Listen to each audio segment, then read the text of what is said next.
Vamos entrar no campo da geologia, tá, moçada? E quando se trata da geologia, nós vamos falar de um tema muito importante que sempre aparece nos vestibulares, até porque os eventos geológicos, eles sempre estão acontecendo e eles são responsáveis até pela ocorrência de grandes catástrofes.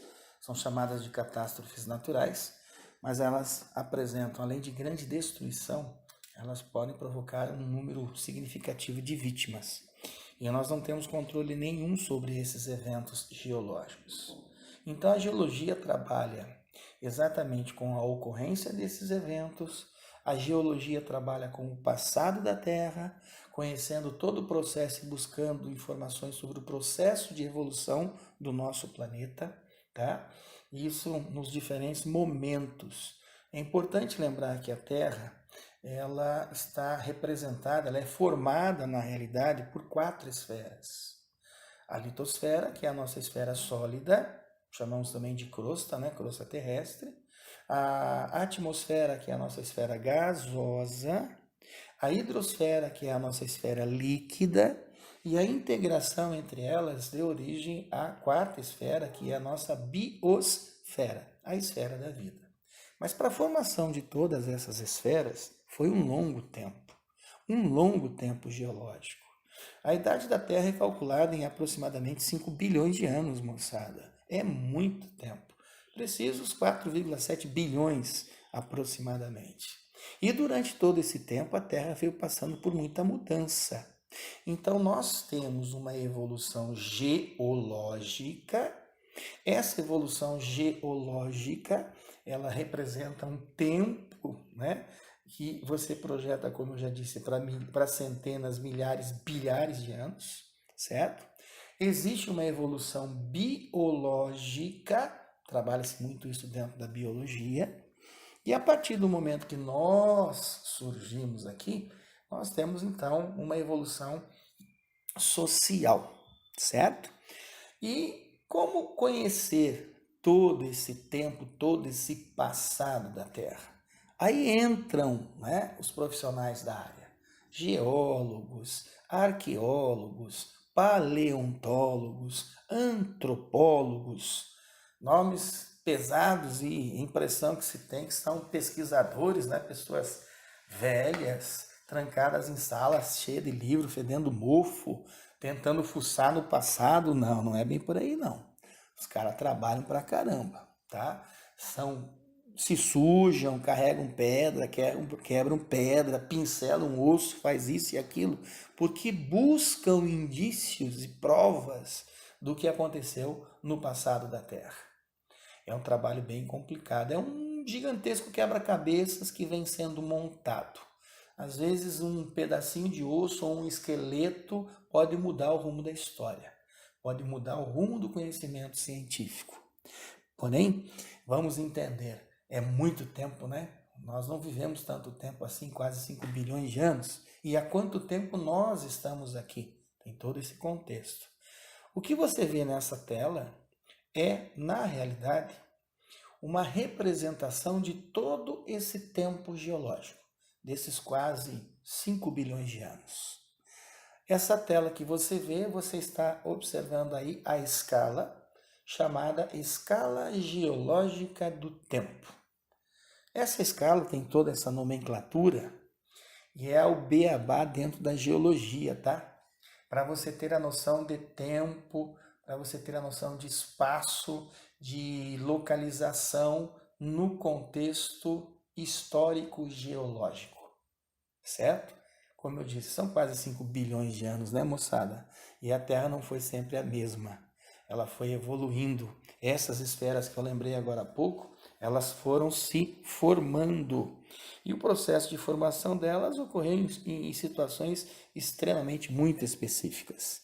Então, o que se fez? Pegou todo esse tempo, de quase 5 bilhões de anos, e se dividiu. Se dividiu em éons, eras, períodos e épocas. Essa é a divisão do tempo geológico. Éon, era, período e época. Então nós temos a fração de tempo, nós temos os acontecimentos e o nosso posicionamento nesse processo todo, certo? Então, nós vamos começar pelos éons. Os geólogos se referem a um éon como a maior subdivisão do tempo geológico. Você vê o éon arqueano, também posso chamá-lo de arqueozoico, o éon proterozoico e o éon fanerozoico. Esses são os 3 éons. Lembra? A maior subdivisão do tempo geológico. Tudo começou há quase 5 bilhões de anos atrás. A Terra, uma esfera incandescente, começa a passar por um processo de resfriamento, onde começa, portanto, a formação da litosfera, a esfera sólida. Gases, vapores desprendendo desse processo de resfriamento, presos à gravidade da Terra, começa a formar a nossa atmosfera. A princípio, tóxica e respirável, formada predominantemente por anidrido carbônico.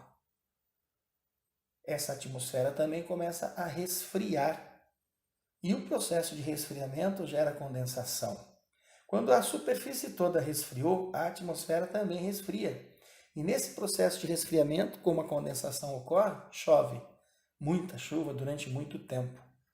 Entenda por que tem tanta água na superfície do nosso planeta, não é? 70% dela é água, são os mares, é a massa oceânica. Aí nós temos a litosfera, a atmosfera e agora a quantidade de água, a hidrosfera. Pronto, o ambiente ficou pronto para receber quem? A vida. A vida surgiu a partir do éon arqueano ou arqueozoico. Uma vida primitiva, né? Unicelular, microscópica, mas foi a partir daí que a vida surge e começa a evoluir. Então, esses são os éons. O arqueano ou arqueozoico, o proterozoico e o fanerozoico. Aí nós temos as eras. As eras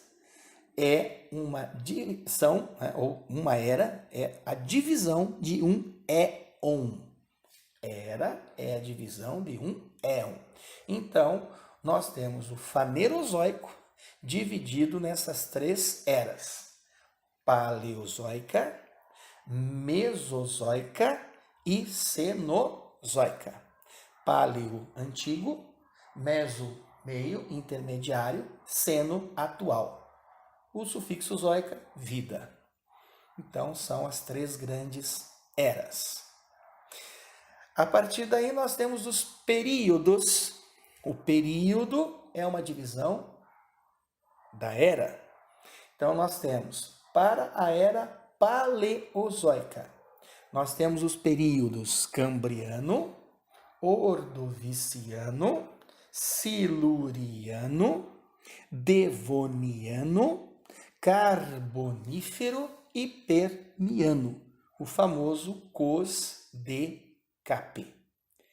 Você vê que as iniciais da palavra COS-DKP, elas estão representadas, né? Olha lá, COS cambriano ou ordoviciano, COS siluriano.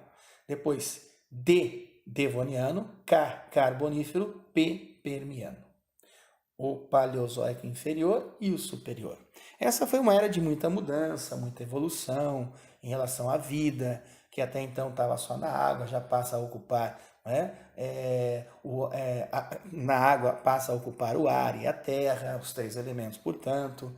Tá? Você tem a presença dos primeiros répteis, dos primeiros anfíbios, né? Dos primeiros peixes, muitos insetos, muita formação florestal, muita floresta densa, fechada, quente, úmida, tudo isso durante a era paleozoica.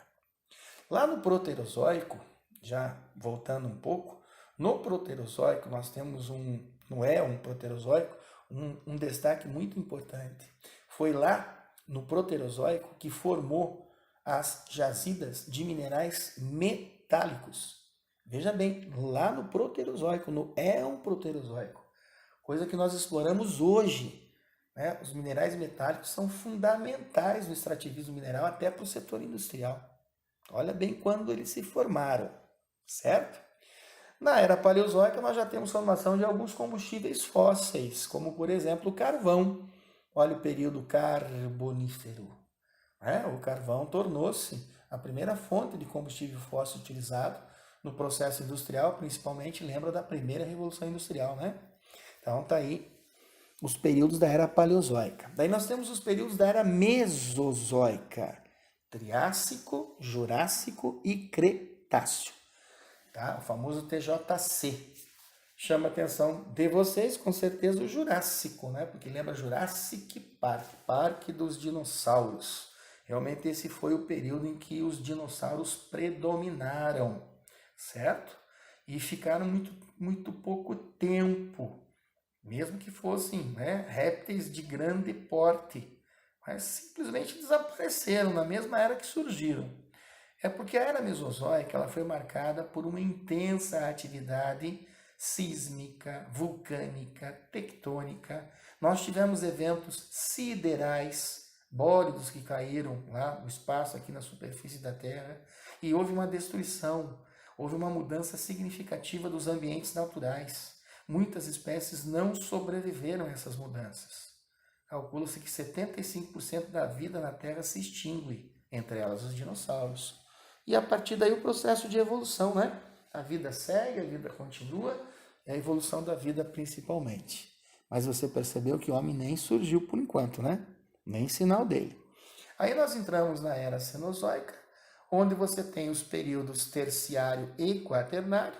No terciário, tá? No terciário, você tem aí o Paleoceno, o Neogeno, que na realidade é o terciário propriamente dito, tá? E o quaternário, tá? São os dois períodos da era Cenozoica. Só que daí entra a época, e a época é uma divisão do período. E nesse caso você viu dos períodos terciário e quaternário. Do período terciário, nós temos como época o Paleoceno, o Eoceno, o Oligoceno, o Mioceno e o Plioceno, o famoso Paleomipli, tá? O terciário da era Cenozoica é marcado por mudanças interessantes, porque lá na era Mesozoica nós vamos ter o início de uma situação, de uma atividade, tá? Em que nós temos a deriva continental, a separação dos continentes. Até lá na era Mesozoica existia, né, o famoso Pangeia, Pan todo, Geia, terra, né? Uma única massa oceânica e uma única massa continental. Começou a fragmentar lá na era Mesozoica. No terciário da era Cenozoica, nós já temos a configuração atual dos continentes. As massas, né, do Velho Mundo, Europa, África, Ásia, do continente americano, Novo Mundo, da Oceania e da Antártida. Portanto, nós temos já no terciário da era Cenozoica os grandes dobramentos modernos, as grandes cadeias montanhosas. E lá no finalzinho do período Cretáceo, começa os mamíferos. Então, já estão presentes no terciário e em grande evolução. Muitos primatas já presentes, muitos mamíferos, a classe mamífera presente, portanto, como vida aqui na Terra. E chegamos, tá, no quaternário, lá no Pleistoceno. Nós temos como época do quaternário Pleistoceno e o Holoceno, e é exatamente no Pleistoceno indícios de que realmente, nesse momento, surgiu o Homo sapiens, ou seja, nossa espécie. Então vejam bem onde surgiu a nossa espécie, no Pleistoceno. E nós sabemos muito bem dúvidas que existem sobre a nossa origem. Teorias estão aí, mas o famoso elo perdido, tá? Porque nós temos muitas provas da evolução das espécies, do desaparecimento de uma em detrimento de outra mais evoluída. Você lembra e sabe que uma das grandes discussões é de que o homem é descendente de um símio, de um macaco, de um primata, Mas que macaco é esse? Que símio é esse? Isso é fato? Isso é real? Nós não sabemos. Nós não temos uma certeza absoluta. Esse é o famoso elo perdido. Porém, os hominídeos, os primeiros hominídeos, são registrados no Pleistoceno. Então, por enquanto, surgimos no Pleistoceno. E daí evoluímos. Daí nós evoluímos. Dentro da escala que você observa aqui, o Holoceno seria a última época, né? O último momento. Porém, olha há quanto tempo nós já estamos aqui. Aí calcula-se entre 1,5 a quase 2 milhões de anos, provavelmente isso. E até agora, até esse momento, nós já evoluímos bastante. Então já existe uma nova nomenclatura, já praticamente definida e aprovada, tanto que você vai lembrar, isso surgiu no Enem, né, de 2019. Foi a primeira pergunta na área, né, das humanas, falando sobre esse momento aqui, o Antropoceno. É o novo intervalo de tempo geológico que está sendo proposto, praticamente definido, tá? Provavelmente vai ser uma época, né? Vai ser uma época dentro da escala de tempo geológico oficial. Isso já está praticamente definido.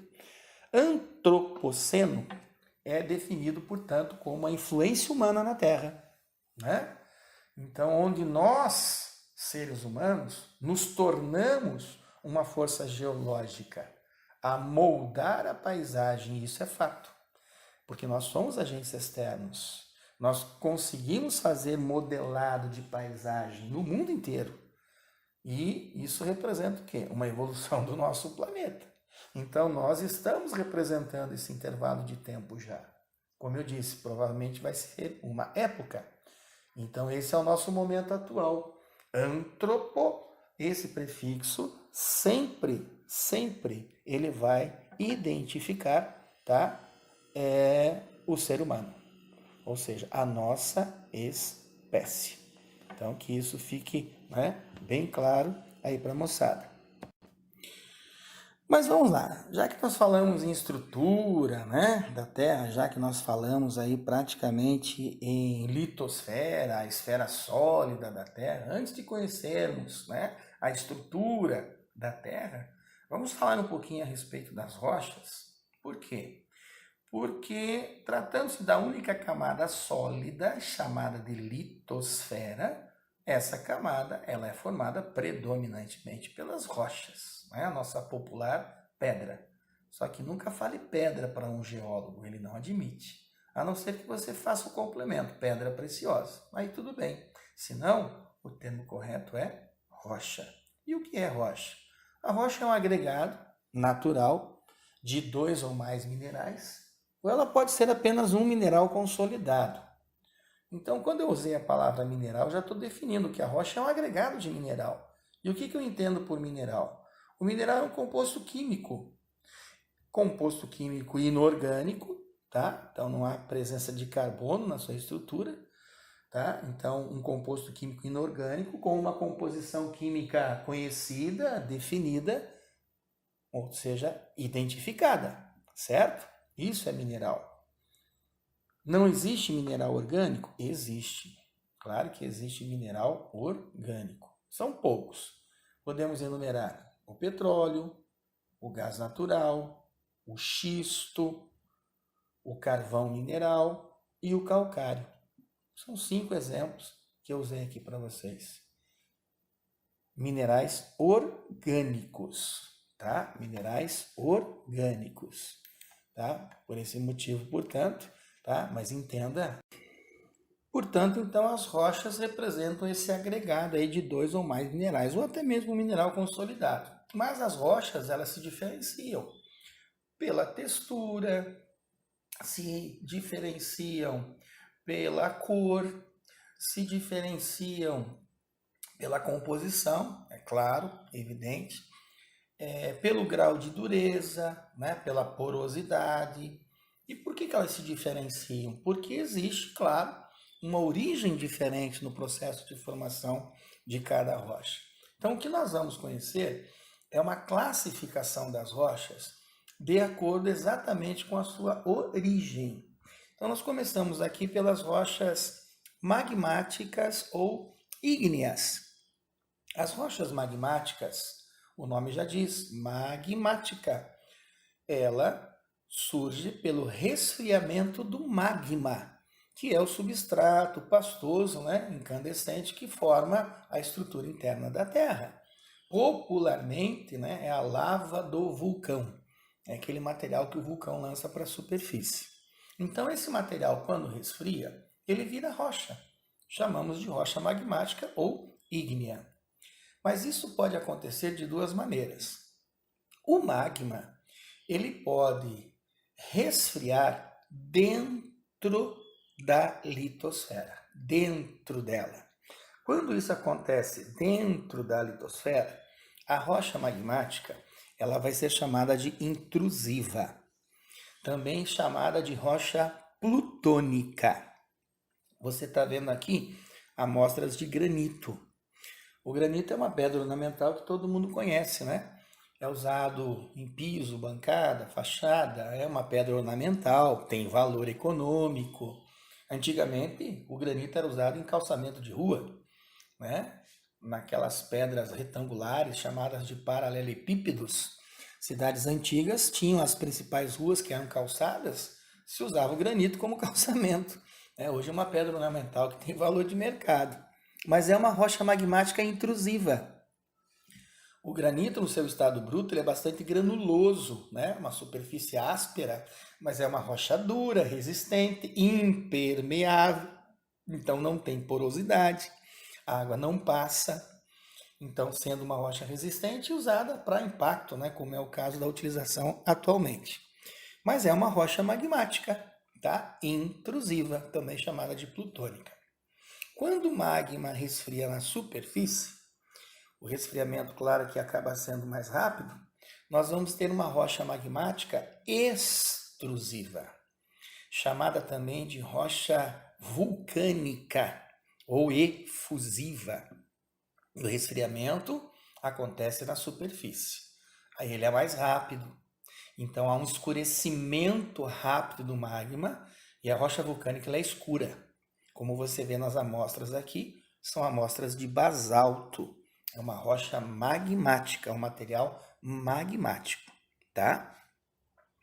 Você vê na segunda amostra como se fossem pedacinhos de cristais, porque é exatamente como o resfriamento é rápido, ocorre um processo de cristalização, formação de cristais de rocha. O quartzo é um exemplo, e vários outros cristais de rocha surgem justamente, tá, pela situação envolvendo, tá, o resfriamento muito rápido. Tá? Você vê na terceira amostra buraquinhos, né, orifícios. Ali está sendo chamado de basalto vesicular, porque quando existe uma atividade vulcânica intensa, existem explosões de magma, de lava. O vulcão, ele explode, ele lança o que a gente chama bomba de lava. E isso sobe a grande altura e vai resfriando. Quando cai no chão, já cai, né, na forma de rocha. Pode ser chamado assim de basalto vesicular ou de lápile, que seria a nossa popular pedra pome, né? Aquela pedra toda cheia de buraquinho. Então é um processo de resfriamento rápido, tá? Do magma, da lava vulcânica, portanto, tá? Mas esse é o tipo de rocha, né, que surge pelo resfriamento do magma, pelo resfriamento, portanto, né, do material magmático. Aí nós temos as rochas sedimentares. As rochas sedimentares, elas também são chamadas de estratificadas. Estratificadas, tá? As rochas sedimentares lembram o quê? Sedimentos, resíduos, fragmentos. Estratificada, camadas. O processo de formação dessa rocha, através de sedimentos depositados, camada por sobre camada, um processo de compactação que leva centenas, milhares de anos. Tanto que a rocha sedimentar, ela pode ser detrítica, lembra então o detrito, lembra, portanto, fragmento, resíduos, tá, de outras rochas que foram transportados pelo vento, pela água da chuva, pela água de um rio, depositados em outros lugares, camada por camada, sofrendo um processo de compactação. Aqui você vê a amostra de arenito. Por ser ela estratificada, você vai ter uma porosidade maior. Então essas rochas, elas são mais frágeis, com um grau de dureza muito baixo, permeáveis, tá? Permeáveis, justamente porque a água passa com facilidade, certo? E, evidentemente, né, arenito lembra o quê? Areia. Na realidade, se você moer rocha, você tem areia, tá? Se você tem rocha, você não tem areia. Olha, se você tem rocha, você tem areia. Moendo essa rocha, você vai ter areia. Então, justificando dentro dessa formação, dentro desse processo. A rocha sedimentar, ela também pode ser orgânica. Quando há presença de matéria orgânica no processo de sedimentação. Aqui vocês estão vendo amostras de carvão. É o carvão mineral. Não é o carvão vegetal, tá? Carvão vegetal é madeira queimada. É carvão mineral. O carvão mineral, o processo de formação dele é muito longo.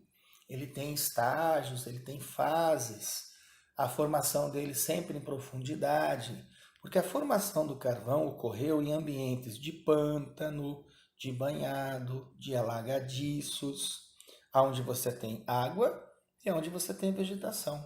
Então esses ambientes sofreram um soterramento, um processo de assoreamento natural. Então toda essa estrutura soterrada, imagina, peso, água, matéria orgânica, tudo isso vai apodrecendo. E esse é o processo de formação do carvão mineral. O primeiro estágio é a turfa. É o primeiro estágio de formação. Então é o carvão mais novo, é o carvão mais recente, o que está em menor profundidade. Teor de carbono, por ser ela orgânica, o teor de carbono da turfa não passa de 50%. Ele não presta como fonte de energia, tem muita umidade. O segundo estágio é o lignito. O lignito, a turfa, a formação dela é na era cenozoica, então a nossa era atual. O lignito seria o segundo estágio, a formação já é no final da era mesozoica. Profundidade maior, porque existe uma pressão maior, temperatura maior, e aí você tem uma quantidade maior de carbono, em torno de 70% a 75%. Não é um carvão muito bom, mas dá para ser utilizado, né, como fonte de energia. O terceiro estágio é o que está escrito aqui como carvão betuminoso. Nós também chamamos de hulha, com H, hulha, carvão de pedra. Você tem a formação dele no início da era mesozoica, profundidade maior, mas um teor de carbono maior. Gira entre 80% e 85%. É um excelente carvão, como fonte de energia. O outro estágio é o antracito. Esse é o carvão mais antigo, mais profundo e raro. Ele formou na era paleozoica, lá no Carbonífero. O teor de carbono dele chega em torno de 96%. Então esse é o processo de formação do carvão, mas é o exemplo para você de uma rocha sedimentar orgânica. O adzevite que aparece aí é uma fase intermediária entre a turfa e o lignito, tá? Então é um processo, uma transição entre a turfa e o lignito. Mas essa é uma rocha sedimentar orgânica. Aí nós temos a rocha sedimentar química. A rocha sedimentar química, ela resulta de um processo químico. Esse processo químico envolve a participação da água, que é o quê? Um solvente universal. O Moçada já aprendeu isso em química, né? Que a água é um solvente universal, então ela pode mudar a estrutura química, a estrutura granular. E o processo, por ser um processo químico, é um processo de dissolução. Então a água pode dissolver a rocha, porque na composição da rocha nós temos minerais. E existem minerais que são hidrossolúveis, ou seja, são minerais que são dissolvidos pela água, que é o que a água faz, né? Isso é um trabalho que a água faz principalmente nas rochas calcárias, que é o exemplo que você tem aqui de rocha sedimentar química. E aqui você vai ver o resultado disso, ó. Aqui não está muito legal a imagem, mas eu acho que aqui dá para a moçada visualizar melhor. O que você vê aí é o interior de uma caverna calcária, e todas essas estruturas que você está vendo aí são rochas sedimentares químicas. Todas elas resultam do processo de dissolução provocado pela água. Você vê aí principalmente a presença das estalactites, teto, são essas pontas que você vê no teto da caverna, e as estalagmites, mites é o que está no chão, são essas pontas aí que estão no chão. Mas você pode perceber que existem colunas. Por quê? Porque uma estalactite encontrou uma estalagmite. Elas estavam na mesma linha, né? Foram aumentando, até que se encontraram. E houve uma fusão entre elas. Isso é o trabalho da água. Veja que tem água aí dentro da caverna. Normal que isso aconteça nas cavernas calcárias, porque a água penetra com facilidade. Elas são bem permeáveis, tá? E esse processo de formação da estalactite e da estalagmite é por gotejamento. Gotas da água que está infiltrada na rocha, vai pingando, mas ela está levando sedimento, e camada por camada, aquela pontinha vai crescendo, vai crescendo, vai crescendo e vai ficando cada vez maior. Tanto lá no teto, como também a gotinha que está caindo lá no chão. Ela também está levando sedimentos, então ela também está camada por camada formando essa pontinha lá no chão que é a estalagmite, até que elas podem se encontrar, tá? Mas veja, isso é um trabalho lento. Para cada centímetro, tá? Necessários entre 70 a 100 mil anos. É muito tempo para a formação dessa estrutura que você está vendo aí. Resultado da ação da água, processo químico, portanto. Tanto que você sabe que existe uma ciência para cavernas, né? É a espeleografia, para ver como é importante o estudo desse mundo interior que existe aí. Mas são as rochas sedimentares. E aí nós temos as rochas metamórficas. Metamórfica lembra metamorfose. Metamorfose é a transformação. Então o que você tem aqui é a transformação de uma rocha existente em outra, totalmente diferente dela. Mas essa transformação, ela acontece sob muita pressão e sob altíssima temperatura. A alta pressão, a alta temperatura. Então, uma rocha existente se transforma em outra, totalmente diferente dela. Olha o exemplo. Mármore. Muito parecido com granito, né? Também é uma pedra ornamental, mais cara do que o granito, às vezes. Mas o mármore é uma rocha metamórfica. O granito você viu que é uma rocha magmática intrusiva. O mármore é resultado da transformação do calcário. E você viu que o calcário é uma rocha sedimentar, permeável, né? Fácil de dissolver pela ação da água. O mármore não tem isso. O mármore é duro, é resistente e impermeável. Mas ele veio do calcário. Então nós temos o mármore, uma rocha metamórfica. O melhor exemplo para você está aqui, ó. O diamante, tá? O diamante é uma rocha metamórfica. Ah, mas o diamante é uma pedra preciosa? Disse bem, pedra preciosa. É um cristal de rocha. Você vê ele no estado bruto, essas pedrinhas que parecem caco de vidro, e aqui do ladinho você vê uma pedra lapidada. Esse é um trabalho artesanal, feito manualmente. É um trabalho delicado, que pode fazer com que essa pedra possa valer muito dinheiro, mas muito dinheiro mesmo. Não só pelo tamanho, mas pelo cristal que ela representa. O diamante vem do carvão mineral. Também falamos em grafite, que é uma rocha sedimentar orgânica. Sob alta pressão, sob alta temperatura, olha o que surgiu aí. Um cristal de rocha, o diamante. A rocha mais dura que existe. Ele é incolor. Incolor. Quando há coloração, é raro. Aí a pedra tem muito mais valor.